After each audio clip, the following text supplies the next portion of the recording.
ساڵی 2017 کە چەند ڕۆژێکی کەمی ماوە ماڵاوایی بکات ساڵی نەهاتی و نەهامەتی بوو بۆ کوردستان.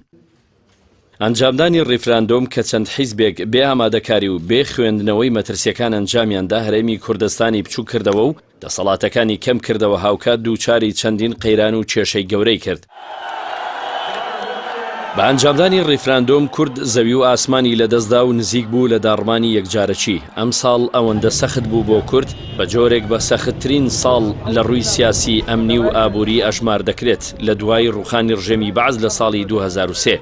بۆ پێی ئەو لایەنانەی لە پشت ئەنجامدانی ڕیفراندۆمەوە بوون نەگوێیان لە دەنگە ناڕازیەکانی ناوخۆ گرت و نەهیچ حسابیان بۆ هۆشداریەکانی دەرەوە کرد. بە دوای ڕیفراندۆم هەرزوو بەغدا زنجیرەیەک بڕیاری بۆ سزادانی ئەنجامدەرانی ڕیفراندۆم دەرکرد. دوای داخستنی فڕۆکەخانەکان و داوای ڕادەستکردنی دەروازە سنووریەکان لە 16 تشرینی یەکەمیشدا عێراق لە کاردانەوەی ئەو هەنگاوەدا هێرشی کردە سەر ناوچەکانی ژێردەسەڵاتی هەرێم و زۆربەی ئەو خاکەی کۆنتڕۆڵ کرد کە لە دوای 2003ەوە کەوتبووە ژێردەستی پێشمەرگە. لە بەرامبەردا حکوومەتی هەرێم دوای یەک مانگ لە بەڕێوەچوونی پرۆسەکە لە 25 تشرینی یەکەم ئەنجامی ڕیفراندۆمی سڕ کرد.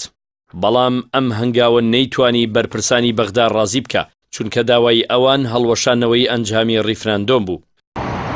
ڕیفراندۆم تاکە گۆڕانکاری هەرێمی کوردستان نەبوو لەم ساڵدا بەڵکو ژمارەیەک ڕووداوی دیکە لە 2017دا ڕوویاندا کە دەکرێت ئاماژەیان پێ بکرێت.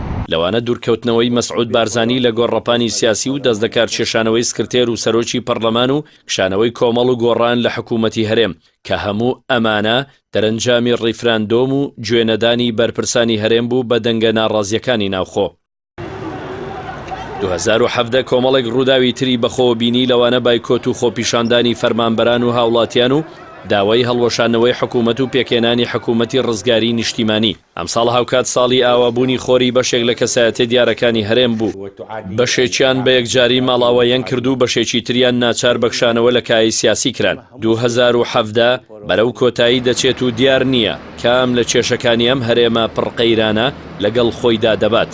دیاریش نییە ساڵی تازە تەنها گۆڕانی ژمارە دەبێ یا لەگەڵ گۆڕانی ژمارەدا گۆڕانکاریش بەسەر ڕەوشی هەرێمدا دێت.